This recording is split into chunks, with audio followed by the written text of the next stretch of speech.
Hello, everybody, and thank you so much for registering for this afternoon's webinar, Insights to Ensure Open Day Success. I'll be shortly handing over to Lorna. In the meantime, I mentioned it a couple of times already, if everyone can make sure that their audio is muted, and if they have any questions whatsoever, please put them into our chat. I will be collating them for Lorna at the end of the session, and hopefully we'll have some time to put some of your burning questions to her. So without further ado, I'm now going to hand over to Lorna. Hello, everybody. Thank you so much for joining today. My name is Lorna. I am an account director here at the Student Room for the last year. Prior to that, I worked at university in the Southeast, so have probably some similar experiences to you, and hopefully, therefore, some empathy with what you're going through. And hopefully, today we'll also share some useful tips and insight about how to not only make your open days supercharged, but also to get more people to them. So bear with me while I share my screen with you, and we'll begin. Cool. So on the agenda today, we're going to talk through some search trends across Google, as well as some trends on the student that we see as well. We'll talk through some student insights and then talk through some creative, so thinking about how to use your display and email in the most effective way. And then we'll go through some audience insights as well from the student room, and we can talk about how you can learn a bit more about your own audience as well. Again, the more you know about your audience, the more you can do to influence them, which is exactly what we want. So before we kick off, I think Open Days has been in the news a lot lately, and potentially for some not great reasons around the challenges students have to actually get to your open days. We've certainly seen some kind of conversation trends about students commuting to university and some anxiety around travelling too far away from home.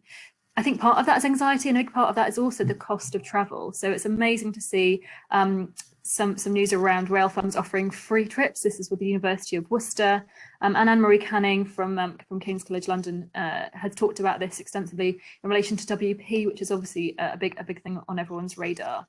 So universities are in the public consciousness, and we know that they are of enormous value to students. So I don't need to tell you this. Everybody knows that open days are a key decision maker for students, but getting them there is half the battle. So on screen, you can see just some useful stats that are taken from our options report from last year and the open days report that we ran the previous year. So 69% of respondents state that they find open days very useful, not just useful. I don't think there's many surprises there. And of course, open days help students decide where to apply. I think one interesting thing is that 82% of respondents agree that open days changed the way they saw the university they applied to. Now, hopefully, in my experience, students used to tell me as soon as they stepped onto campus, it felt like home, and that's the kind of experience you want to create for students. So you want to help them feel that this is a place that they're going to make their home and live 3, 4 or more years. So we don't need to kind of dwell too much on the value of open days. We know they're super valuable, but I think it's also really key to know that students are recommending one another that they go to open days. There is a surprising number of students that don't go to open days at all. A surprising number of people that go to a university having never actually visited, but students are certainly telling one another to go. So I think you can see on screen here that one student is advising another to go to an open day. But they are saying like distance from home shouldn't be a major factor, but that they do want to visit home. So distance is a key thing here.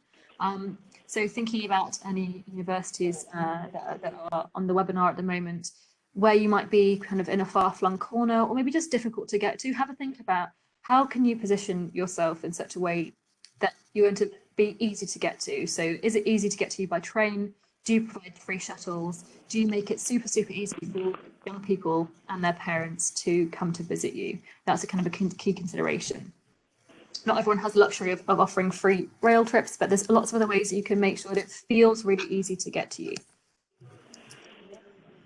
So I'm going to dig into search trends now. So with Google, these are some trends based on users searching for for open days. So this graph is broadly unsurprising. So just to explain it slightly, this is a 100-point graph. So rather than looking at actual numbers, this just shows you relative across across the year where the peaks and troughs are. So unsurprisingly, around Christmas, that's where you see it. The big and the most important thing really is that the big peaks are in the lead up to the application deadlines in October, and then it kind of peaks again in January. So coming in students thinking about what open days to go to. Oh, I've got it. Where we have a look at that in relation to users spending time on pages on the student room days, we see slightly different trends. So broadly, it tracks about the same. So we see the same spikes and peaks across the autumn, slightly higher around kind of June time. So if anybody needs, kind of open days in the summer for you are a really big time, then the student is a really good place for that. But also around that application deadline in January, we see really, really big interest in open days and visiting universities. And I think that's also people thinking about university potentially last minute or just making it when they're kind of deciding, thinking about visiting the university.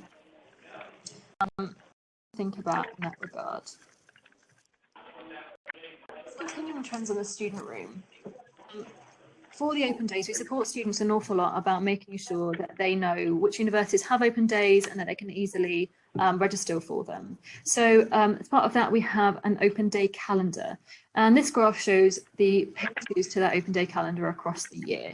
So again, it's really high across the year, but big peaks around the summertime and also the period we're coming into now across September, October, and then it dips across December. I guess just when students are no longer at school and don't have that kind of pressure and conversation from school and their peers around it. One trend that I've certainly seen recently is lots of universities offering open days across the year and not just focusing on that July time and then kind of September, October, but offering them through into November and also February and March. So I would say that they are absolutely valuable. The more opportunity you can give students to visit you, get a feel for you and see themselves fitting into you is perfect. I know that it's going to be more of a struggle in that February-March time. And I guess that's where the kind of your time is best spent thinking about applicant days and having your existing offer holders come to visit you. But broadly, open days and people days they can come to visit your university is really positive throughout the year. The opportunity really is just to engage them from September through to October and then November. On-site trends. So open days is not the only thing that students are thinking about, but we also have some really, really big areas of the site around Unimatch. So Unimatch is the part of the site where students will search for courses. So you can see that in the visual there, in the phone. This is where students, they can either enter a course title, a university name. They can also search distance from home, which we know is a really important thing for young people. They can search by region. I'm just having a note to say that someone doesn't have their mic muted. Can you just make sure that everyone's got your mic muted? And if anyone is having any problems hearing me, please let me know. I'm super happy. I'm sure you can hear us. Cool. So Unimatch is where students are searching for courses. And again, on that graph on the left, you can see that the interest is pretty steady over the year, but again, of course, has that peak around applications. So there's lots of research and thinking that students do across the year, but certainly in year 13, they come back after summer break and straight into thinking about personal statements, thinking about applications, thinking about really, how have they done in their mocks in year 12 and where are they best placed, what subject are they best placed to be applying for. The graph then on the right is about personal statements, which I just mentioned. So Personal Statement Builder is an enormously popular part of the site. Students do find it incredibly difficult to write their personal statements. Of course, not all universities take an awful lot of value in the personal statement, but I think it's an incredibly important thing for students to think about and make sure they are choosing the right course for the right reasons. Having that time to ensure that they understand why they're choosing it, the value of it, how they're best placed is a really important exercise for them. And this absolutely aligns with open days because whilst they're thinking about what course they want to study, this is how they're also thinking about which open days, which universities are the best place to visit. So I think about that whole journey. Students are not only thinking about open days, they're thinking about the whole process of getting into university and thinking about their future.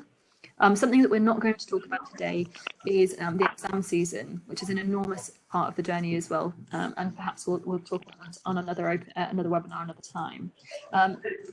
But the point of this really is just to think about where are students, where can you most influence them across the year, and on the student personal statements and searches are a really, really important area there.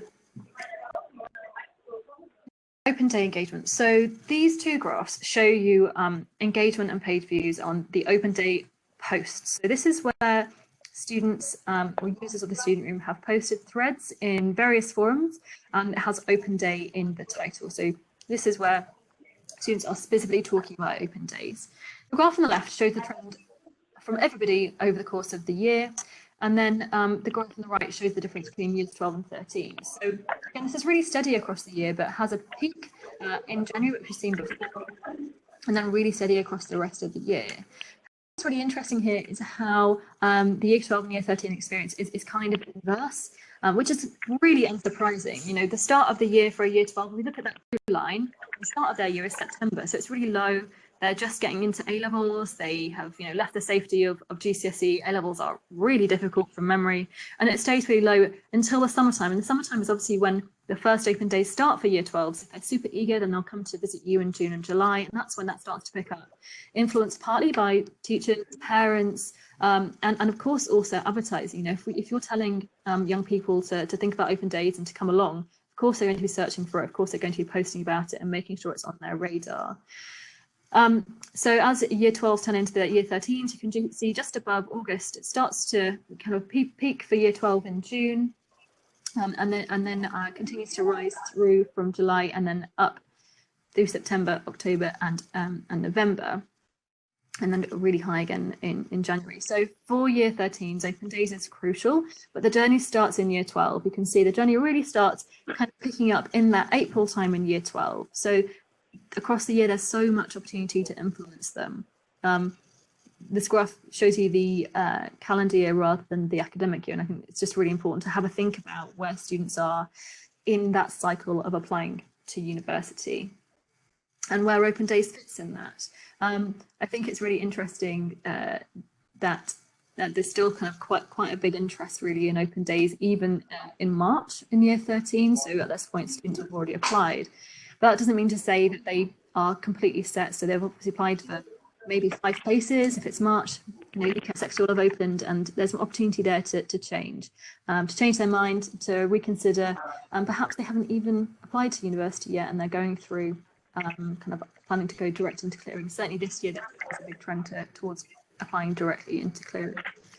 But again, just to reiterate, it's really, really important to think about the whole journey students are taking, that that you can influence them really, really early, and kind of the more you build on that, the more likely students are to come to you and choose to come to you.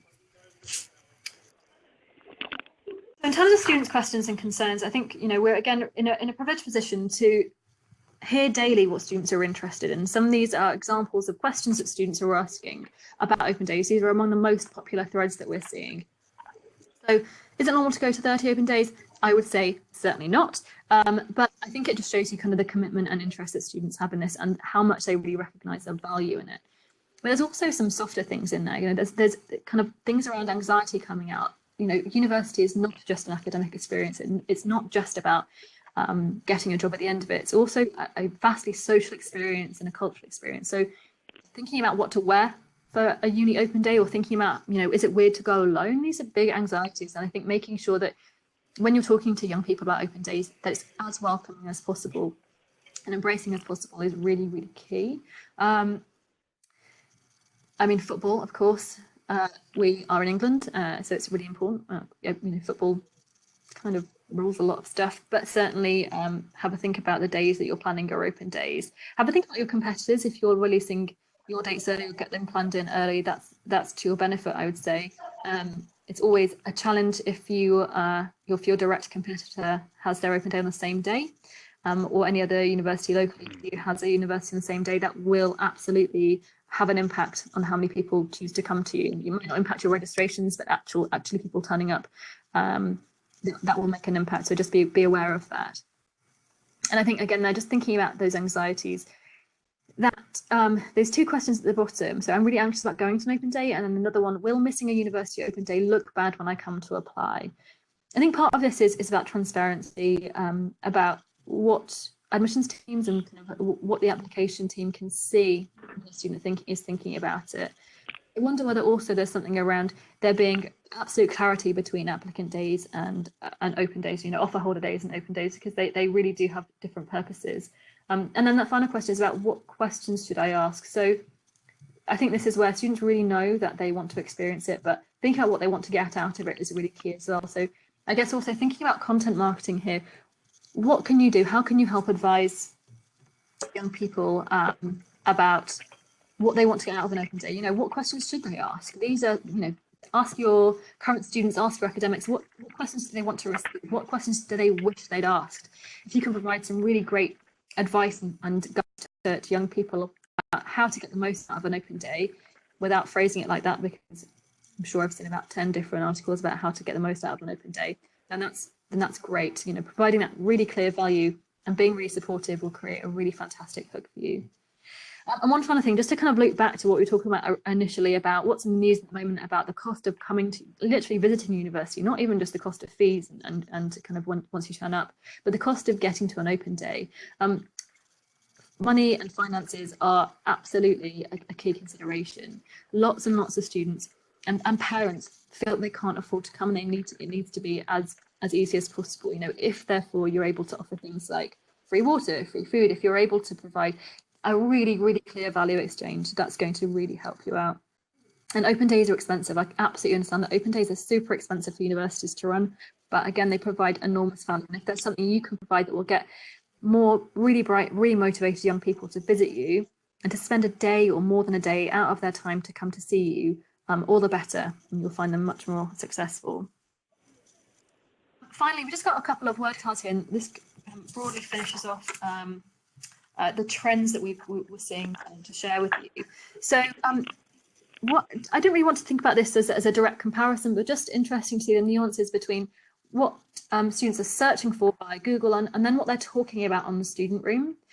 So via Google, it's kind of utilitarian. It's just getting the job done to find out information. So therefore, kind of you have some big numbers there. So, university, open days, calendar, uni, attend, no surprises there really. And I think what's then really interesting about the student room and what students are talking about is the real experience of an open day and what they really want to find out.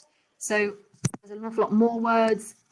There's kind of, it's a more of a balance between lots of different things. So the course is super important. The campus is incredibly important. I think some interesting words here are around the vibe,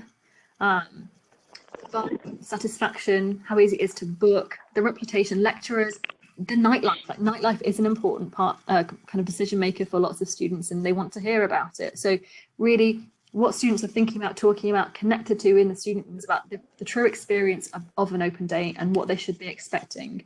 I think what we can also see here and what's really interesting is some responses. So normally what we see for threads around open days, students asking questions about open days. But what you hear, what you see in posts are students that have been before responding about it. And so sometimes you'll see there, and you can see kind of in this word cloud, some words in the past tense like impressed and seemed. I think this is a really key thing as well, because not only do you and your official rep the opportunity to talk about the experience that those student ambassadors had, but also the benefit is having the influence of the audience in the student room, responding and sharing their wisdom and their guidance and helping students to make the decision to come to your open day. So leveraging that, thinking about that as a way to kind of use past experiences of your existing students to help encourage prospective students to come to visit you is really key. Word of mouth is very effective. And then, lastly, just let me move forwards. There we go. So this again comes from Open Days report from a couple of years ago. Is the big suggestions to improve open days. So the first is they want more subject-specific information. They want more insights into the student lifestyle. They want better interaction with current students and better information about the city and the location. For me, there's some really, really big trends coming out there, and this is about the experience of what it's like to be a student and really immersing yourself into what it's like to be a student. I often find in conversations, certainly from my experience, that things like taster days and experiencing what it's like to be in a lecture is often kind of tied up in applicant days or summer schools. And actually, they've got a fantastic place in open days. Open days is about kind of sharing information, but also information is on the website. You know, you can direct students there. What you want to do is give them an experience that they will never forget. You want to make them feel really emotionally attached to you. You want to make them feel valued and important. And that's how you get students to choose you after an open day. You know, if you're lucky and have a beautiful campus, like lots of universities that I'm lucky enough to visit, then it's going to be kind of an easy sell from that point of view. You know, walking onto campus and it feeling like home, having some beautiful scenery or amazing big things to have a look at and think about being there. Kind of anywhere that looks like Hogwarts, it goes down an absolute treat. That's great, but it really needs to transform itself into something that's really meaningful and not just about the I think the subject-specific information as well, having something like a half-hour taster lecture or having a debate as part of that experience, that kind of does some of the subject-specific information. You can talk through like module structure and what makes these specific courses unique, but it's the teaching that makes all the difference. And you know, these students are signing up for 3, 4 or longer, kind of more years than that with you for an undergrad and potentially longer. So they need to be able to connect. They need to understand how university teaching is better and how it's going to help turn them into the adult that we become. And all that, again, it's an emotional decision. These are big emotional decisions. So the more you can do to make them feel totally hooked on you, the better. If you've got any questions about what we talked about, please just ask them in the chat. But I'm going to move on now to creative insight. I'm also just conscious that I'm a very, very fast talker and it's a whistle-stop tour, but we still only have 10 minutes left. There's still quite a bit to go through, but I will get through it as quickly as possible and hopefully we'll have some time at the end to answer some of your questions. So, creative insight. So, our fantastic delivery team has had a look at lots and lots of past campaigns and find some trends around what's performed incredibly well. And that's what I want to share with you now. So, these are examples of display advertising that have performed far above benchmark in previous open day campaigns. And what I find really interesting, what we've talked about a lot here, and which we'll share with you now, it's about how colours and messaging makes an enormous difference. So what our delivery team have told me is that really having the dates on your open day advertising is really key. It makes a big difference in people clicking, but also the language used. If you look at these, aside from that top advert, these are like really kind of big emotional messaging. So go where you feel most alive. It's really aspirational. It's really ambitious, and it's active. There's lots of verbs. Go. I say lots of verbs. There's one verb, go. But like feeling alive, who doesn't want to feel most alive? Get ready to take on the world. Again, this isn't action. This is telling users to do something, but it's soft. It's about making them the best version of themselves they can be. And open days is the first step to doing that. So have a think about that. I think another really interesting thing here is just how many red tones are here. So red, it really inspires action. And it inspires action. It also displays strength and power. And that's how you want young people to feel. You know, we've talked already about how young people are feeling quite anxious about lots of things. You know, mental health is absolutely on the radar for all of us. So how can we make young people feel really empowered, really confident in knowing that you're the right university to come to for an open day, that you're at a university they should spend their time with and invest in? I think is a really, really key point and something that I will talk about forever. You're asking young people to spend a day at least of their time, their money or their parents' money. You're asking them to normally come along with other people. So this could potentially be a whole day out for the family and also potentially spend quite a lot of money depending on how far away you are. There needs to be a big value exchange. You need to tell them why this is going to be a good, valuable thing for them. So, you know, Edinburgh Napier here telling the students that they are going to get them ready to take on the world and they start at open day. Perfect. Winchester telling students that they're the place that they're going to feel most alive. Like, what a fantastic, fantastic value exchange there in terms of that really emotional messaging. It's no surprise to me that these perform really well. There's a couple of other trends that are quite interesting in terms of like what really doesn't work normally. So on the whole, imagery that's kind of real life and yeah, I guess kind of just to skip back, it's interesting that there's only one ad here that has actual photography, which is De Montfort's one, but it's really creative, lots of big colours, and the text takes over. So real life image heavy creatives, they actually don't quite do as well as big block colours, bold messaging, emotional messaging. It's also really, really important to use creative messaging that's really appropriate for the audience. So having a think about that, you know, how are you going to talk to year 12s differently to year 13s? How are you going to talk to people that live in a 20-mile radius versus a 100-mile radius? Somebody that lives on your doorstep, it's not going to be too difficult to get them to think about you, but somebody lives 100 miles away and they've never heard of your town. Have a think about what's going to position you and your location in the best way in that regard, and test messaging. Kind of thinking about that then, one size fits all isn't also necessarily the right approach, and I think that kind of falls into humanizing messaging. So of course you can use one message for everybody, but you need to make sure it's still going to connect with the individual. These are some great examples, you know, fitting a life, taking on the world, creating your story, you know, giving students an opportunity to do something themselves and that you're going to be the facilitator for them, like really empowering. That is super, super key. And then I kind of talked about this already, but soft CTA. So when you're kind of all advertising of any kind should have a call to action. You know, you want somebody to do, you want something to do somebody based on having seen your advert. So things like take on the world and go where you feel most alive. These are soft calls to action. You are telling them to do something, but it's really emotive. Soft calls to action can also be around things like, you know, discover more, learn more, find out more. These are things where you're giving them the opportunity to do something themselves. A hard CTA would be something like click now, call now, do this now, something that like inspires and tells them to do something immediately. Broadly we see, and here's the graph that I accidentally clicked onto just now. This shows you the difference in efficacy of soft versus hard CTAs, and in relation to the average click-through rate. So again, when we're thinking about advertising to people around open days, this hopefully you can see properly. So there's two blue lines, but one is a dark line and one is a light blue line. The dark blue line is lower overall than the light blue line, except for clearing. So this session is not to talk about clearing, but hard CTAs for clearing are absolutely essential. You know, come to August, you need to tell students to call you now, to click now, to take action in this moment. There really is a deadline.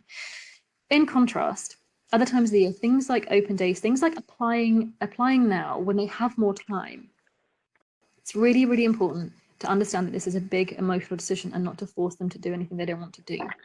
And that's why we're seeing kind of this soft CTA be really effective. So if we have a look then, so if we track from kind of January through to May, really, really positive high levels of click rates with soft call to action messaging. And then as we leave August and go into through September, October and up to the January deadline, those soft CTAs are really, really favoured. Hard CTAs, when they're trying to work out what they should study, trying to work out where they should live for the next 4 years, this is a huge decision. It has to be emotional. You have to give them a reason. You have to say why you're the right place, and you need to give them a reason that they should take action and search and learn more about you. That's really, really meaningful. Yeah, I found this very interesting, and I think thinking about what you want your users to do before you create your advertising is also really key.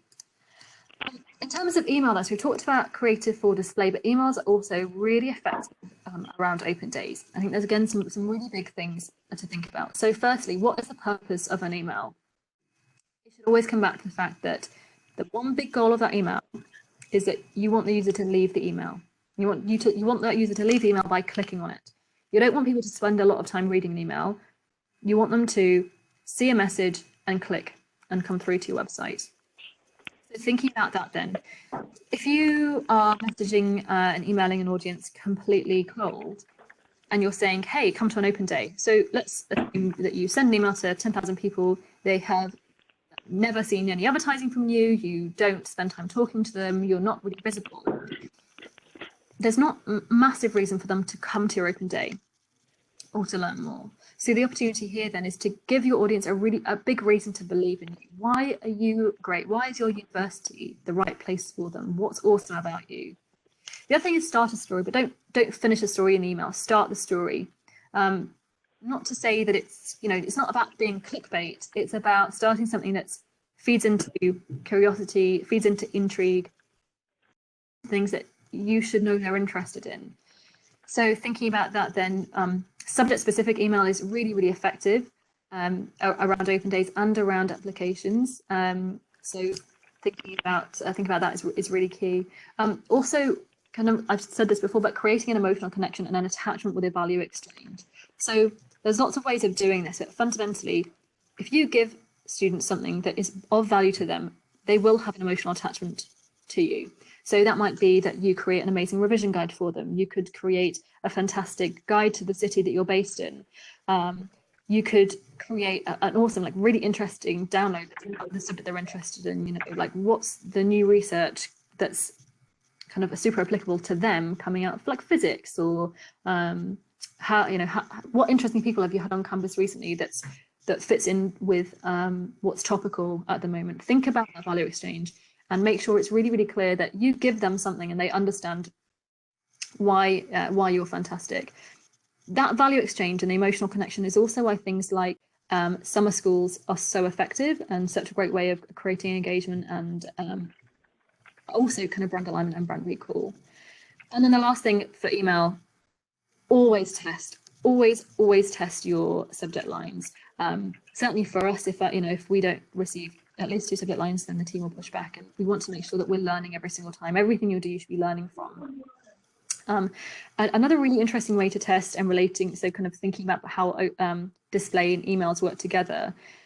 Certainly running some kind of visible visual campaign that responds to behavioral targeting is really key. And if you run a kind of a 6-week campaign, for instance, followed by a series of emails, that works really effectively. And one way you can go about that is also testing different messaging as part of your display, and then using that as part of your subject line. And in the past, we've seen that be incredibly effective and lead to huge open rates for emails, which is exactly what you want to see. But fundamentally, I really don't believe that you should ever do any activity without the opportunity to learn and improve it next time.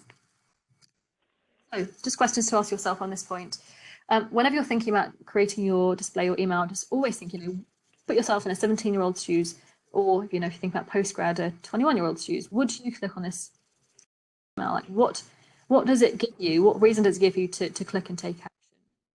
Also, just make sure it's appropriate for your target audience. If you're targeting just year 12s, then you'll be talking about them something different than you would year 13s, and likewise thinking about subject specific things. If you want to boost your applications or boost your awareness in a brand new course you're doing, maybe you're one of the lucky universities that has a new medical school, for instance, just make sure it's really, really clear that it's for them. Just make sure you're thinking about whether they're going to take action from the messaging and visuals. So again, thinking about those calls to action. What are you asking them to do? What do you want them to do out of it? Also, does it stand out, and is the message really, really clear? So I think this might be a difficult balance to strike, but being both emotional and clear, it's possible. And we've seen in some really fantastic ads earlier that it's also very, very effective. Also thinking about what the audience knows what to do next, but it's automatic. And also, this is really key, where are you taking them? Just make sure that journey is absolutely as clear as possible. And when I say this, that doesn't mean that you run an ad and it takes them to a page that is just a form to fill out. You want to take them to somewhere where they're going to find out more information, get even more bought in, and making the next step and committing to you is also really easy. This can't be super transactional, it can't be super tactical. This has to be something that is, like I've said again and again, buzzword of the day, emotional. You want to create an emotional connection with them. A fantastic quote with a case study on the way from Edge Hill around the work we did together, kind of contributing to their most successful open day in 5 years, which is really, really fantastic.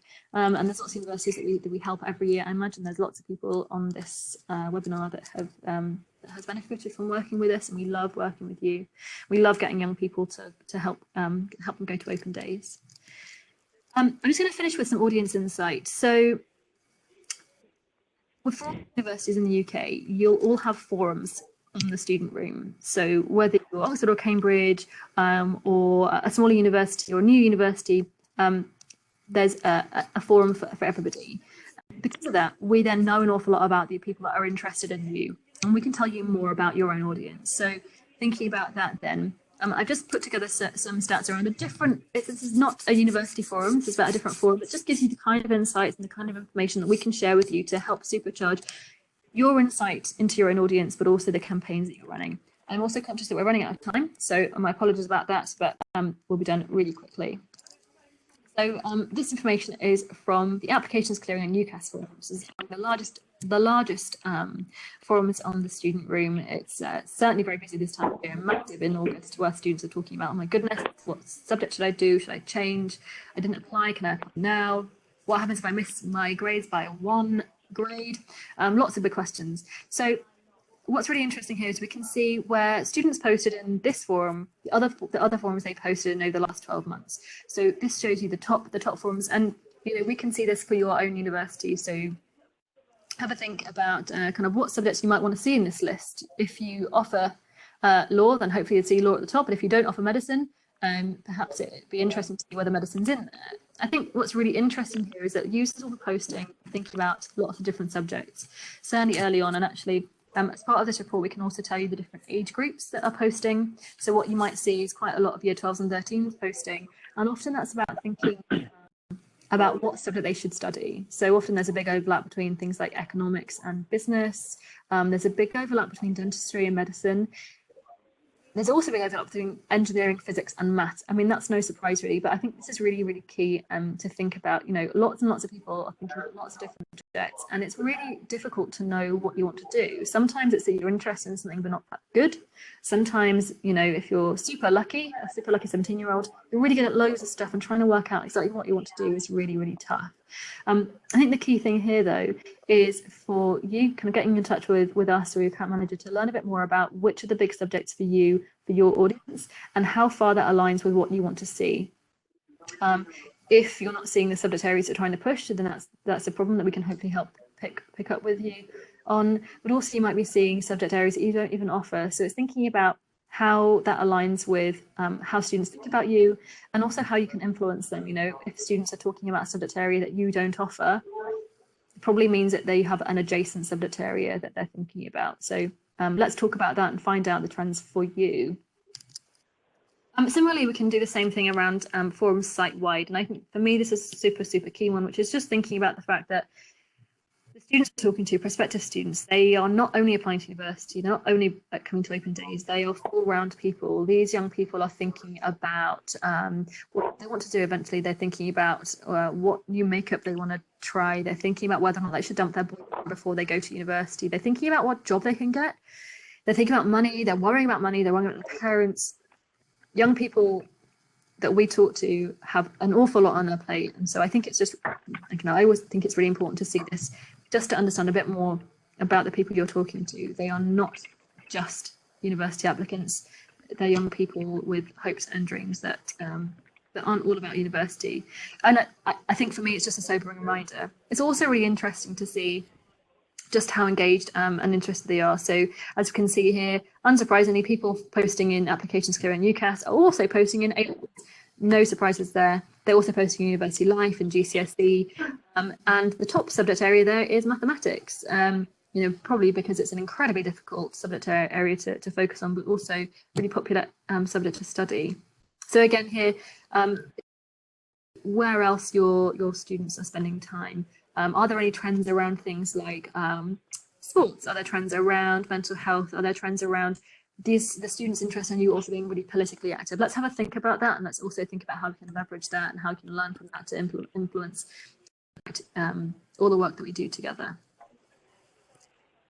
So big key takeaways. Students are always on. So we've seen kind of big peaks and troughs, but broadly, they're interested in the online all the time from kind of midway through year 12 to year 13, and therefore you need to be on the time, always on yourself, just with awareness of key dates. I think it's also important to remind yourself that open days are a really big commitment for young people, so it's really important to understand your own value and provide a really, really clear value exchange. what are these young people going to get out of coming to your open day? I mean, I know there's a lot open day. I've not been to a bad open day. I know how much effort we all put into open days, but just having absolute clarity on that is really, really valuable. Again, understanding and recognizing the emotional decision-making factors.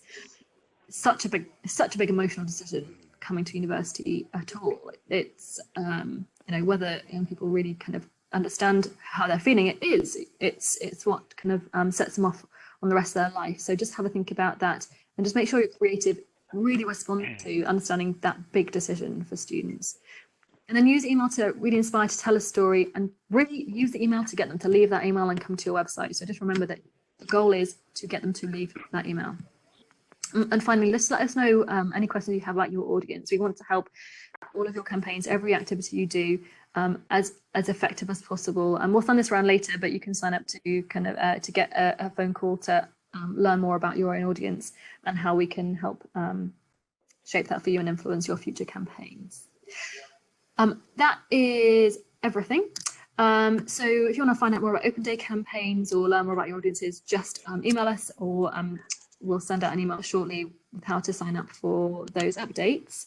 And just a reminder, so the Student Room is a peer-to-peer forum, and we've been around 20 years, and we have an enormous amount of young people spending time in the Student Room every year.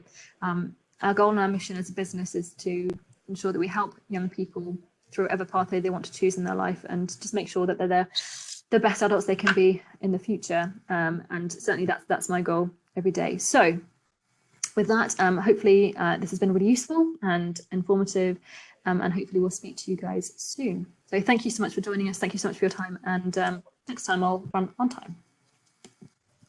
Thank you so much for that, Lorna. That was very interesting. I'm sure you guys learned a lot about open days. We have lots of thank yous. You're very welcome, Sarah, Heather, Charlie and Laura. If you want to take the next 5 minutes, you have another 5 minutes to just ask any questions, please feel free. We can pose them to Lorna now. If not, we will be sending up a follow-up email to all of you, sharing these resources that Lorna's gone through today. So a recording, the slides. We'll also be sending around that link so that if you have any more questions, we can set up a call with you. We can talk about your audience, their behaviour, their interests, and that will all be bespoke to your university. I don't see any questions in chat. There's lots and lots of thank yous. And you're very welcome, and we thank you so much for joining today's webinar, and hopefully we'll speak to you soon. And thanks again, Lorna. That was my pleasure. Brilliant. Fantastic. Thanks everyone. We hope to speak to you soon.